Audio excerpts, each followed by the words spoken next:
Welcome to Clocked Out, a show for watch enthusiasts where we discuss the personal stories behind timepieces and reveal the significance they had to the wearer.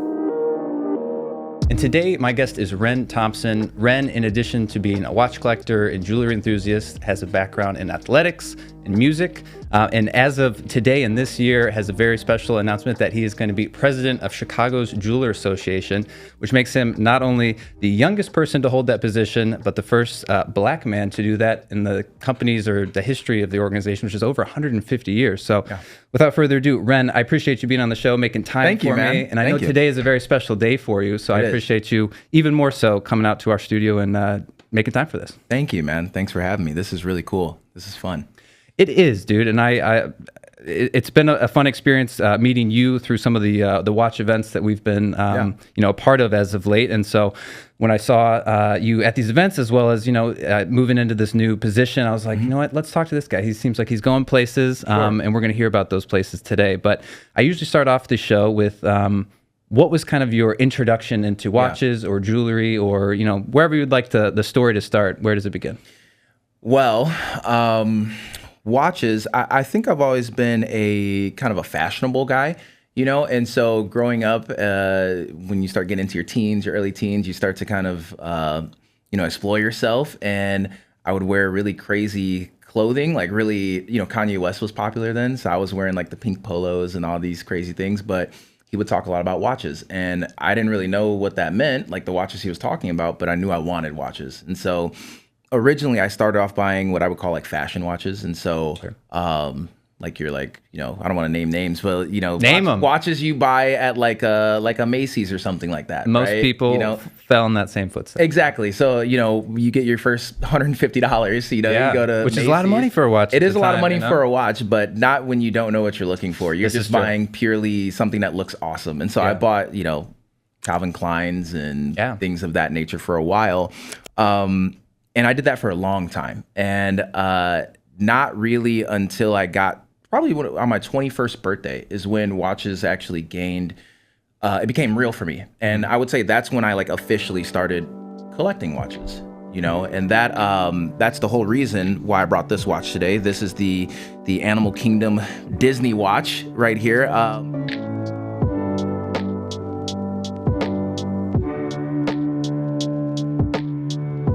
This watch is what started me collecting. My 21st birthday, that was obviously like most young people, that's a big birthday. Yeah. And I was talking to my grandmother and she said, "What are you gonna do for your birthday?" And I said, "I don't know, I'm gonna go get drunk with my friends, I guess, because I can legally drink now." And she's like, "Well, I want to give you something." And she gave me this box that had a watch in it. And I was looking at it and I hadn't thought about this since I was a kid, but I'm looking at it, I'm like, this is an Animal Kingdom watch. And she said, like, "Do you know why I'm giving you this watch?" And immediately it brought up a memory of when I was probably 3 or 4 years old. My family went to Animal Kingdom, right? And that was my first time going. It was a big deal, like every young kid's life, going to Disney and things like that. Yeah. But I remember the significance behind this is that we're going to Animal Kingdom. We're going to see, I think it's a Bug's Life in the Tree of Life, right? Which is what's on the watch here, which is basically like a 4D movie theater.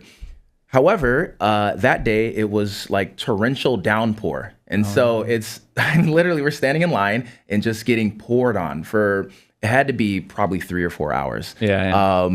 And most people would have like most people would not be happy standing out in the rain for hours. But I just remember it being fun. And like as a kid, jumping around in water and swinging my wet shirt over my head and like laughing and joking. My family, we made the most of it, right?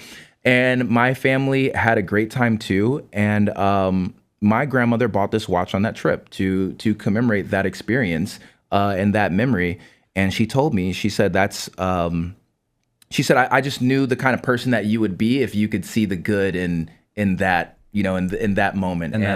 And she never told me about it. And so literally on my 21st birthday is when she was like, "I want you to have this for that moment." And this is the first time a watch had a significance outside of just looking cool to me. Well, and so interesting to hear that it sounds like purchased that day, but kept at some point in that trip. Kept it for, I assume, for your 21st birthday or some moment of like significance. And what a cool story. I know obviously I think everyone that collects watches has some sort of, pull to it. I think for a lot of people it is a mark of either accomplishment or a historical thing. But to hear that your grandma had kind of stashed that away for a long time, just never wore it either. Like, and that's why it has you can see the leather on the, and it's limited bracelet. Edition, everybody. Yeah. What number am I? 304 out of 5,000. Which is like, I can't imagine, that's such a common thing with Disney watches to number it, but that's a really a cool thing. And as we were talking off screen, you and in the position that you're in, you can't be caught out with this. But this is probably one of those watches that, not that it has a street value, but you would never sell this, and it probably has maybe the most meaningful story to it. Of you couldn't give me enough money for this watch here. And, you're right. I don't even know what the value is. When I did some research on it, I couldn't even find a replacement if I wanted to. But I love this watch to death, and I've never worn it. Today you asked me to put it on, and I realized I think that's actually the first time I've actually put it on and actually buckled it. I think that might literally be the first time. It's one of those things that I just have to hold on to it, and I look at it sometimes, and it gives me just really, really fond memories. Well, I know from your early on career, it was a while before you landed in the jewelry business, right? Yeah. It sounds like you had a stint within music, and I know in high school and college, it seems like you were a part of some athletic programs and such. And then even in your professional career, you had experienced some other industries. And had the realization that they kind of weren't for you. And so what was the reason to get into the jewelry side of stuff? What was it about jewelry? So I had told you before, growing up kind of on the side, I was always interested in jewelry. And it was something that, it was kind of like a little side hustle, buy and sell little things here and there, try to make a ring or something like that. But I realized I was passionate about it. Like, it was cool to design things. I like the idea of making something that's meaningful to another person that they cherish.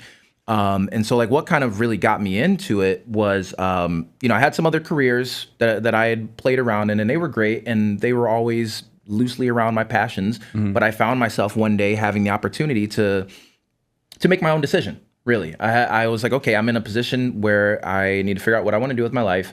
I want to do something that matters. I never wanted to be somebody who just kind of bounces around job to job. I wanted to have meaning, I guess, like many people do. And enjoy what you do. And I really wanted to love what I do. And I was always proud of the fact that I've never tried to chase a job or a career over just the financial gain. I've always wanted to do something that had meaning. And so, when I was contemplating for a little while, like what I want to do, I realized, jewelry is something that I've always liked, and I understood why I liked it. To the reasons I said earlier, creating something special for another person brings me a lot of joy, especially something that they may want to hold on to for forever, ideally. And so I aggressively pursued jewelry. The short story of how I kind of got into it is, I worked for some not so great jewelry stores, the slightly shady jewelry stores, the people that don't necessarily know everything they're doing. Then I worked for some of the big fancy ones, the suit and tie guys. And I realized that I probably am more fitted on the wholesale side. I like the realness of the wholesale side. Like, it's very much, the business to business interaction is different than the business to consumer interaction. Sure. And I just found that appealed to me more. Yeah. And so I spent the better part of a year actually going to Jewelers Row, talking to anybody that would listen, and it was tough, but I eventually found a company and some people that gave me an opportunity, and I've been able to grow for years with them now. And I'm somebody that you want to talk to now. So I guess it matters. It matters a little bit. Yeah. Well, and it's always interesting how people land on kind of what their true passions are and where they'll end up, falling here.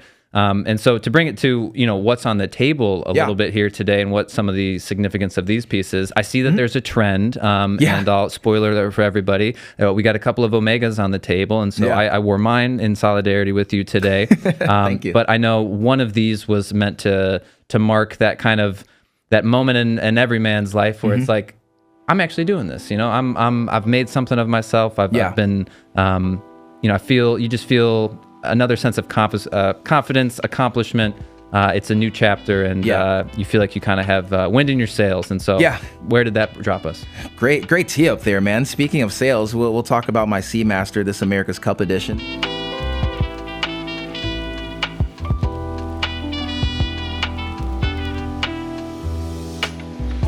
This watch I bought as a signifier of me finding myself, right? And that is exactly what you were saying. So when I turned, I can't even remember the age. It had to be sometime in my late 20s.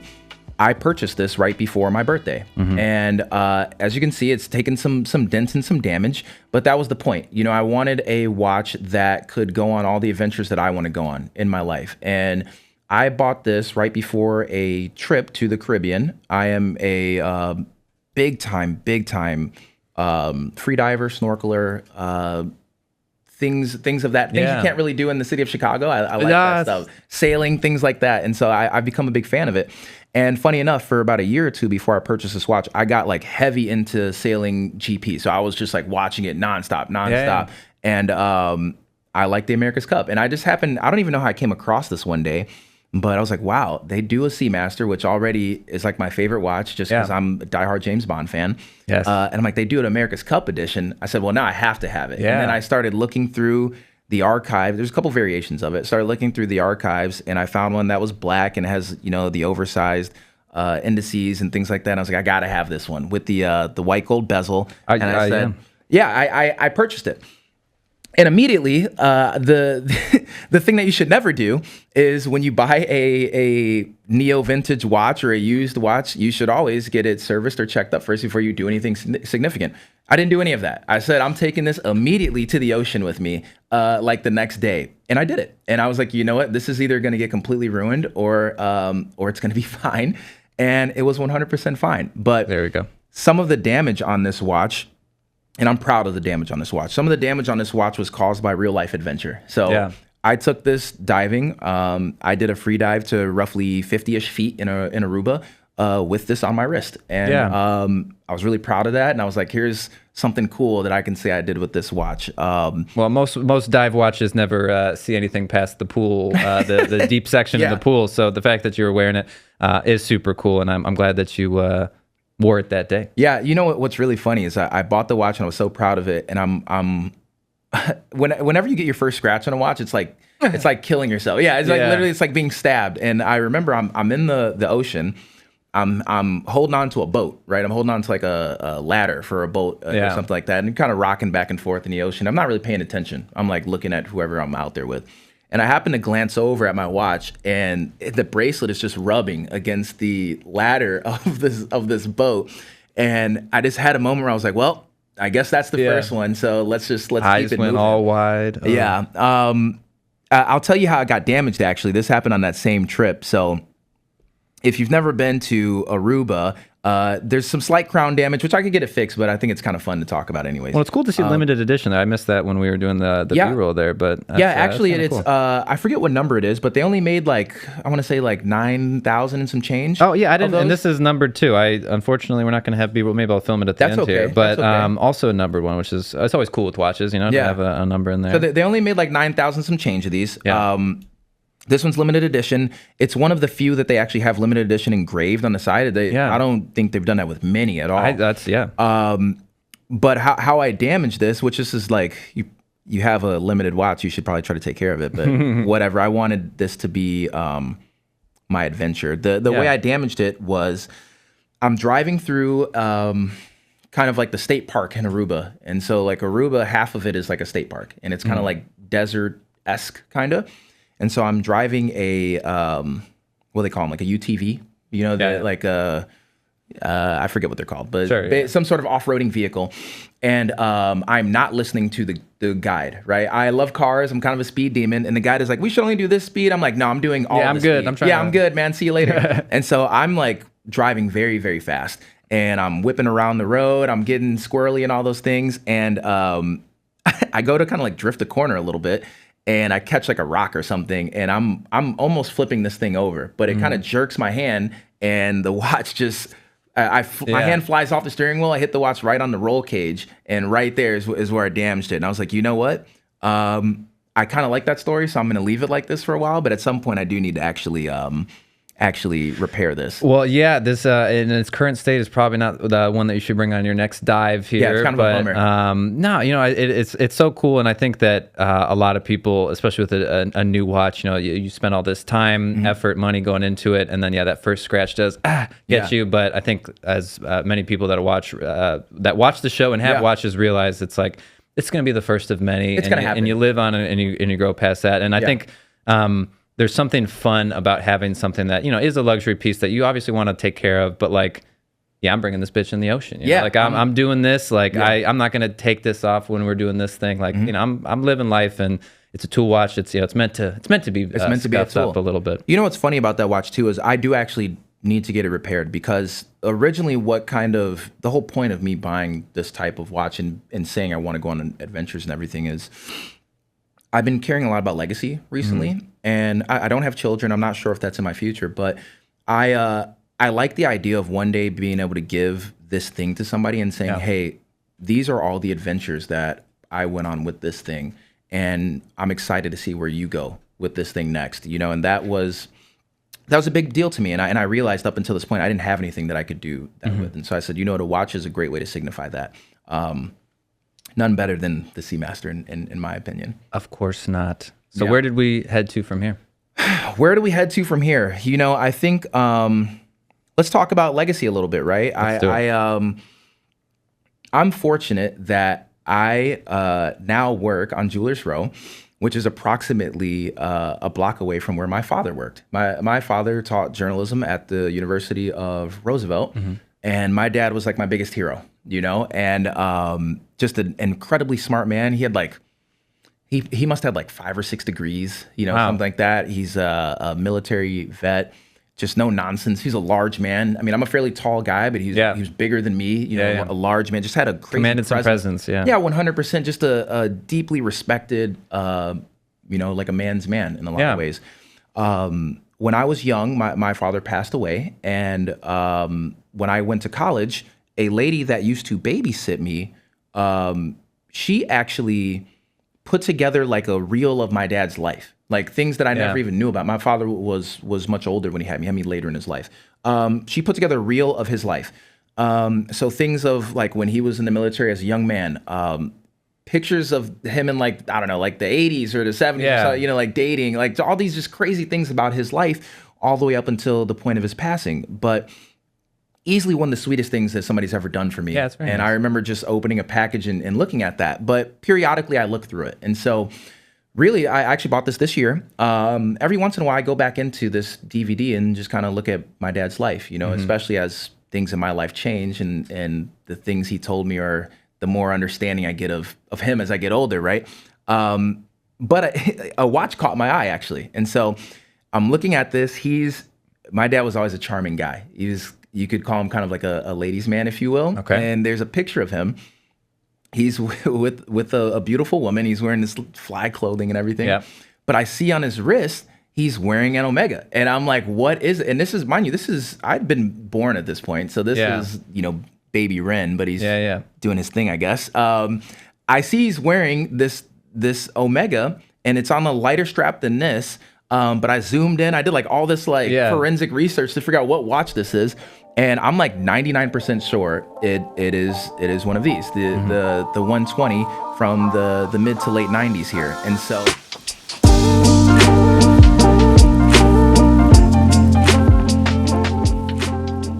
once I saw that, I said, well, I know I'm an Omega guy. Finding out my dad was an Omega guy is like a whirlwind type thing. Yeah. At least he owned an Omega. And I said, you know what? I have to have this watch now. And so I scoured the ends of the earth looking for it. Yeah. It wasn't that hard, to be honest with you. It's a fairly common watch, but I looked for this specific model. I think it's very pretty, very beautiful watch. And then I found a strap that I thought closely represented what he seemed to be wearing, which it was some sort of exotic leather, lighter color. So I bought it. Now I have it, and I don't know, but this might actually be my favorite watch now. It's hard for me to really pick one, but every time I wear this watch, I'm just really happy that I have it. Well, and we've had people on the show that I think some people that have had the experience where it's like this was passed on to me from my father, and we were saying off camera that I think everyone that is in watches like wishes that they had something like that. Where oh, this is my dad's thing, and so to be able to get one that he at least had once upon a time, I think is super cool. Good to know this is also a Quartz Omega, which is a nice little change up on the show here. And a bunch of interesting things on this, but I guess I want to just pin it real quick. Do you? With your father passing, was there any sort of, do you think that maybe the actual watch itself maybe went to the wrong home, or is in a box somewhere in a hidden thing, or? I don't know. It's hard to say. You know, it's hard to say. My dad was a Renaissance man in a lot of ways. You know, he was a fantastic painter or writer, things like that. So when he passed, many of his things went to different places. So it's really hard to say. If I had to guess, most likely it was probably sold. I would imagine. I'm not really sure, but you know what? I'm comfortable in that I think I have something that's comparable, and it has that representation to me. I don't necessarily know if it would feel much. It would probably be different if it was like physically his, but I think more of the sentiment comes when your father or a person of significance is like, I want you to have this. So the idea of just saying, hey, this was a watch this person owned, I don't necessarily know if it holds as much significance as somebody specifically bestowing it on you. I still think it's a very touching thing, and I'm sure he's looking down, being appreciative that you would, do that forensic research to find what he was wearing, and to, try to hold on to a piece of what his character is and what for you at the time, which is very interesting. I want to pause here as we move on to our last one here in a minute, about the pull of Omega. We talked off screen, and you mentioned already that Bond was a good thing, and I think any Omega fanboy out there, Bond's always playing a little thing. They need to.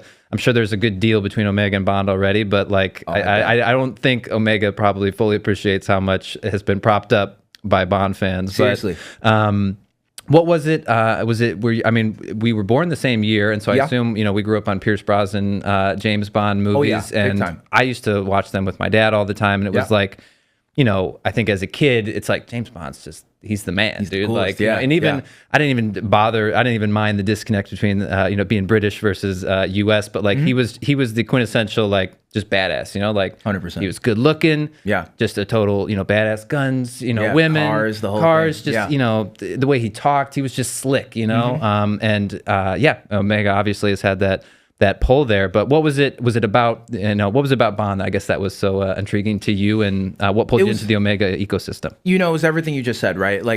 Bond was so suave, he had all these things, and I think as a young impressionable kid, you see that and you're like, I want that. You could be any kid, and especially young man, and you're like, I want that, right? And as I started to get older, that's where I'm like, well, I want what Bond wants. You know what I mean? He wears this type of watch, he drives these type of cars, he dresses like this. Those had an effect on me for sure, and I'm a massive James Bond fan. I've seen every movie. I've watched them all in order. I've watched them forward and backward. 100%. I am a massive fan. And so, looking at Bond and seeing that he wore Omega, 100% made me care about the brand more than I probably would have before. I think a lot of people, the big brands, right? Your Rolexes and things of that. But realizing, Omega is a fantastic watch brand. They make high quality watches. I think they're fairly approachable, compared to a lot of other watch brands out there. And I think they look really good. For my personal taste, I think they look really good. And then if you want to get even crazier, once you start getting into the history of Omega, you realize, they got a bunch of weird stuff too. If you get into the vintage, and that's where your mind just goes crazy, because you realize Omega just went all over the board with their styles. And so you can find a lot of their watches for very, very reasonable prices. And they're just bulletproof. I've had many, or at least roll cage proof. Yeah, at least roll cage proof, kind of roll cage proof. I've had a number of Omegas, even beyond what you see here, that have been serviced, very few times in their lifespan, and they run perfectly. They keep really good time. Really have to do much to them, and I love the brand, man. I like their stores. I like the way I'm treated when I go into their stores. Yeah. It's a little bit different experience than some of the other boutiques. Yeah. We won't name those names, but it's I like the idea that you can. Yeah, I just like the idea that you can walk into one of their stores for the most part, find a watch that you want, and you can leave with that watch like any other logical transaction. And it's a beautiful watch, man. It absolutely is. Yeah. Well, so I know a little bit of the story on this this final one here. And so sure. I'm gonna break the news so you don't have to, but I'm gonna pose a question in the meantime. Okay. So I know that you purchased this one as a little bit of a celebratory piece, a little bit of a commemorating you being appointed president of the Jeweler Association. That's right. I understand. And so one, tell people what this is. And then two, tell people how stoked you are about this new role. I'm stoked is a great way to put it. I'm super stoked. This is the Omega Centenary from 1948, I believe is when this watch came out. And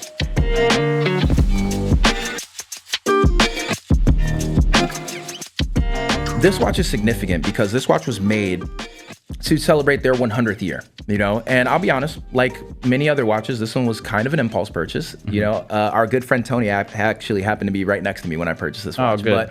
But this was made to celebrate their 100th year. This is the predecessor to the Constellation. So like once they did this, they were basically done, and then they started moving into the Constellation, which they've made like a million of those since. Sure. But it's 18 karat gold. It has an automatic bumper movement, which is kind of crazy for a watch that age. Yeah. And it's just, a classic gold Omega is just something about it that's like chef's kiss. You know what I mean? Like every time when I see like classic gold Omegas, they make me happy. And to be able to find one that is in a really good condition, pretty watch. I think it fits my wrist and my size well. It's never been polished. You see, it's got a couple of dings here and there on it. But overall, I mean, it's in very good condition. In very good condition. Yeah. And, you definitely don't have too much of any sort of dial deterioration or stuff of that.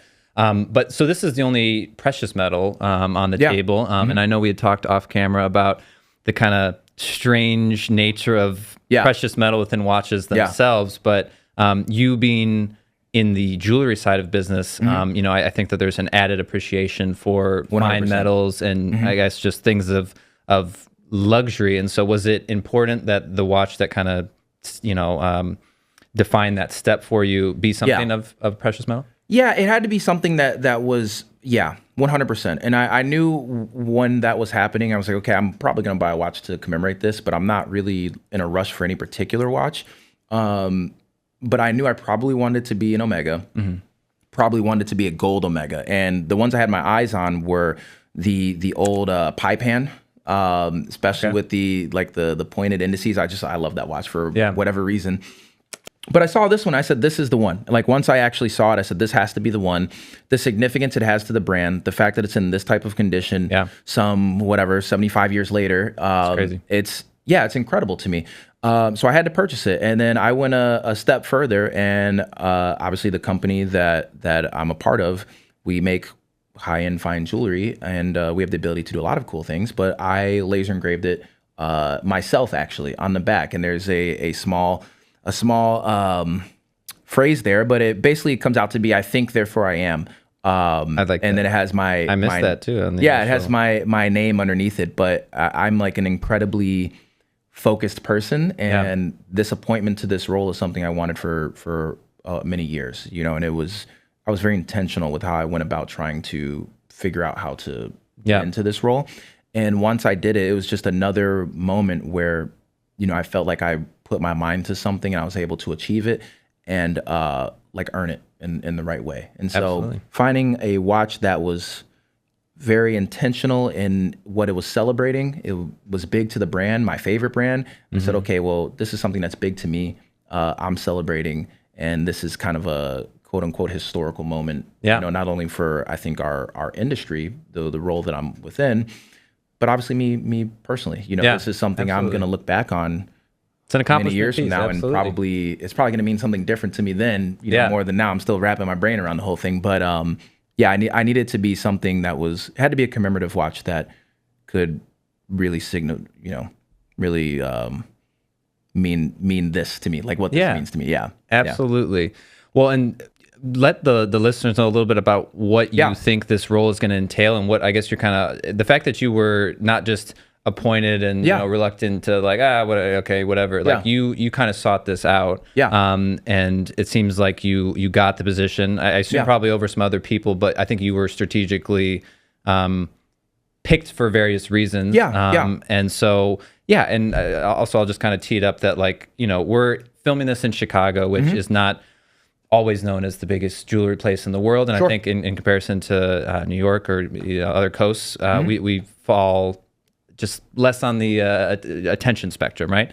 And so, but Jewelers Row in Chicago is a massive thing. There's tons of companies, a lot of old companies, a lot of family businesses that have been there a long time. And if you don't mind me sharing, you've said that some of them are not struggling, but not maybe operating at their full capacity, or not making the most of what they kind of have. And I think a lot of that is just from a lack of education on how kind of new modern trends are going as far as marketing or this and that. So what's your first 90 days going to be looking like? And I mean, That's funny. One of the biggest things here is, I believe that you're right, I was intentional in seeking this. And I think one of the reasons why I was supported so much is that I really want to help kind of guide us into the future, right? And the future of our industry is that we have to embrace youth. We have to find a way to include more young people. We have to find a way to build up, some of these younger businesses and people that want to carry on our industry, because every year here in Chicago, we're getting a little bit smaller. We're getting a little bit older, and that's a shame, because we are probably part of the big three, but there's a number of other jewelry districts across the country that are on the way up, and we're not necessarily on the way up. And so I think that I was chosen because I take a fairly modern approach to how I operate my business. And I think a lot of people gravitate to that. And I think they needed somebody that's willing to think a little bit differently. And when it was proposed that I take over leading this organization, it was unanimous. And the support and love that I've gotten over the last, few months, only officially really announcing it like a month ago, but then, some people that knew behind the scenes, it's just been like overwhelming, know, and I'm sure you can understand this too, as somebody that is always focused on trying to handle your business, trying to grow your business. You're trying to just really care about your world and make it mean something. You don't often see the support and love that people around you have. And just by me actually announcing this and kind of taking a step back and just like taking it in, there was a lot, I didn't realize that, but there's a lot of people that actually shared the same sentiment. And so it really filled me with a lot of energy, and confidence that, that you didn't just land here by accident, that, it was meant to be. I was meant to be here. And to answer your question a little bit further, like, what does my first 90-ish days look like, right? What I really want to do is, I'm super passionate about building our scholarship program. It's something that, unfortunately, after the pandemic, we kind of had to cut back there, right? The funds got tight, and you couldn't offer as many programs. And so I really want to build our scholarship program, give some younger people an opportunity to, further themselves, seek education within jewelry, think GIA and, appraisal classes and things of that nature. Because it's a dying art, right? It's a dying art, 100%. And there's a number of things that if you had that skill, you could work for the rest of your life. Like diamond cutting or gemstone cutting. I only know one gemstone cutter here in Chicago. He just recently retired. So there's no competition in that in that right there. And you could work forever doing that, especially if you have, any sort of skill. But giving people opportunity to further that education and achieve those goals. Also, I want to collaborate with the other groups in Chicago. The CJ is awesome, but there's even more specialized groups around the city that are beautiful. Like the Women's Jewelry Association. I love them. I love the people that are part of it. I love what they're doing for women in our city, and I love trying to support them. And I want to find a way for us to work closer together. The GIA Alumni Association, former members of the GIA, and how they can connect and find ways to leverage their skill set and, grow their careers, things like that. Another organization that I'm a part of is called the Black and Jewelry Coalition, recently formed, but primarily focused on, Black people within the jewelry industry, which is a very, very, very small percentage. And so finding things like that, I had the opportunity a couple of years ago to bring some high schoolers into our manufacturing facility. And that's There's a lot of red tape to make that happen, right? Sure. But to bring them in, and literally when we were leaving, I remember a kid walking up to me and he was like, "Hey, I want to work for you. How do I do that?" And I was taken back. I was like, "That's really awesome," but I didn't have an answer. Like, it's not. I wish I could just be like, "Hey, I'll hire you," but I didn't have an answer.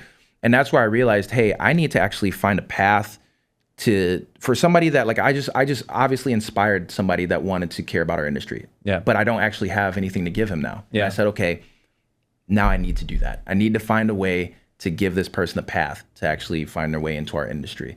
And so that's what I'm hoping to do, kind of get some of those things going in our first few days, and then just get some general organizational stuff. There's we're not the most modern group, and so maybe a little website update and there you go. Some social media stuff, some of that bringing stuff. It to the modern day. Well, and as someone that is I guess a buyer of jewelry, although more just watches than that.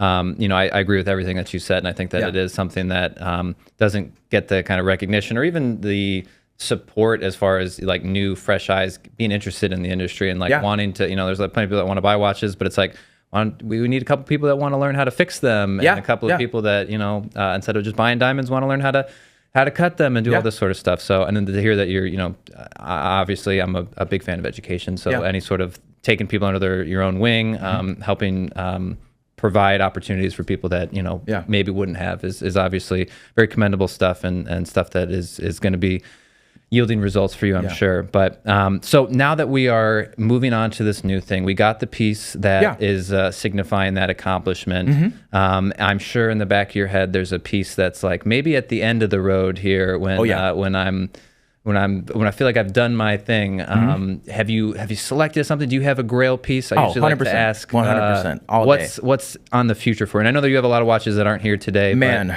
but, what's on your eyes? I don't know if it's my end all be all, but a piece that I just have to have someday. Rolex Cellini King Midas, with the box too. So for those of you that don't know what that watch is, it's an old kind of asymmetrical looking watch, gold, named after King Midas, right? And the box is like an urn almost, and it has like all these Greek figures on it, and it's just such a crazy looking watch. I have to have it, man. And funny enough, to bring it back to Bond, my favorite Bond villain, Scaramanga, the man with the golden gun, at one point in that movie, he wears one of those. And it's very cool.